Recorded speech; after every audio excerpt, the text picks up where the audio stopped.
And then I'll end with, would you like to pay with a MasterCard or Visa? I don't ask her, do you have any questions? I don't ask her, how does that sound? I don't just stop talking. I literally ask her, would you like to pay with MasterCard or Visa? Fast forward a year.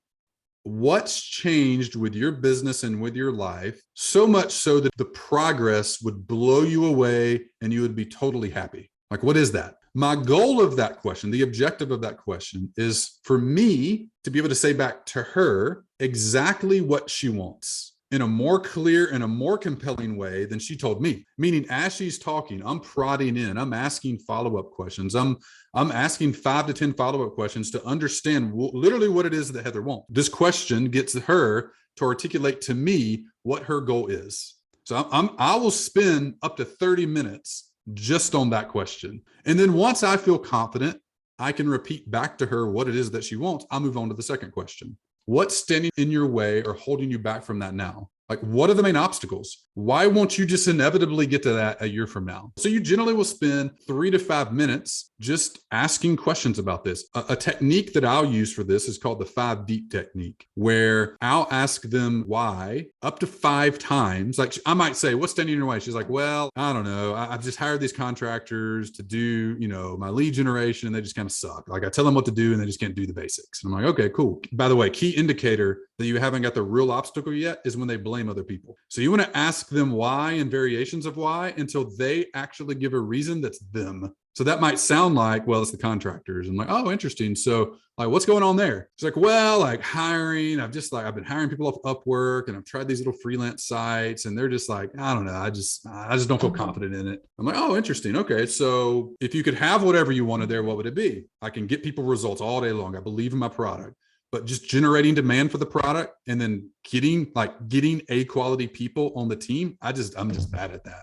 Fantastic. We found the 2 problems. She took ownership of it. So we know they're the real problems. Now we can, in a little bit, we can actually address those. So the objective of this is to be able to say back to them exactly what they want in clear and compelling way. So at the end of the first 2 questions, you know what they want and you know the 2 obstacles, the handful of obstacles, usually 2 to 3 obstacles standing in the way. This is the question where you stop and take inventory of what they have currently. Meaning, what resources, talents, skills do you have to help you? Like, what are you good at? And she might say, well, my previous job, I was an ad buyer for an agency. So like, I'm pretty good at buying Facebook ads. And I'm like, okay, what else? She's like, well, I got one team member who's awesome. Like, she can do anything with minimal communication and is amazing. Now, what else you got? Well, like, I'm really good at content. People love my content and product design.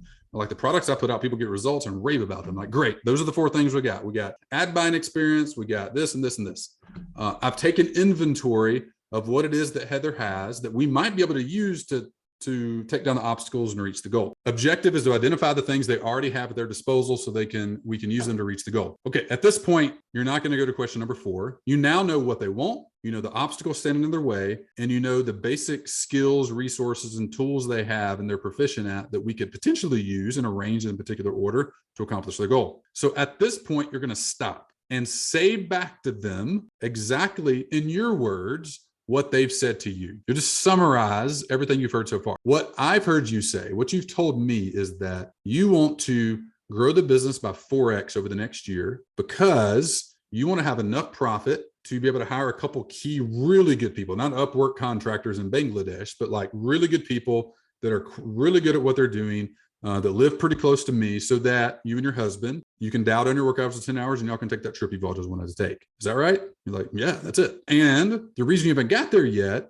is because generating consistent lead flow and actually hiring good people, you just kind of suck at. You haven't done it really all that well. You're like, yeah, that's right. Great. Okay. So, and it looks like all the things you're good at, like you're good at Facebook ads, and whatever the other things I mentioned, you get good content and your product is amazing. Is that right? Like, yeah, that's right. For one of the first times ever, somebody sat down, listened to her, actually understood even more clearly what she wants than she does, understood the things holding her back, and said them back to her in a clear way that even gave her an aha moment just by realizing it and articulating it that way. Up to this point, you should have talked like 10% of the time, and they've talked 90% of the time. If you've been talking the whole way through this, you're doing it completely wrong. Like, you should be learning all about them. And almost every sentence you've said should have been a question up to this point. It's really easy as the domain expert to get into advice giving mode. The Coaching Habit calls it the advice monster, where you just want to, like, 4 seconds into them talking, you want to tell them 700 things to do.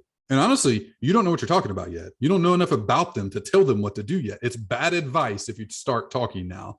So the first half to 3/4 of the call is simply learning about them, what their problem is, what their goal is, and the main things they have at their disposal to solve it. Then you get to question number 4, which is the easiest question by far, which is, okay, so based on that, do you want me to help you? That's the whole question. And she's like, yeah, I want you to help you. That's why I'm on the call. I'm like, great.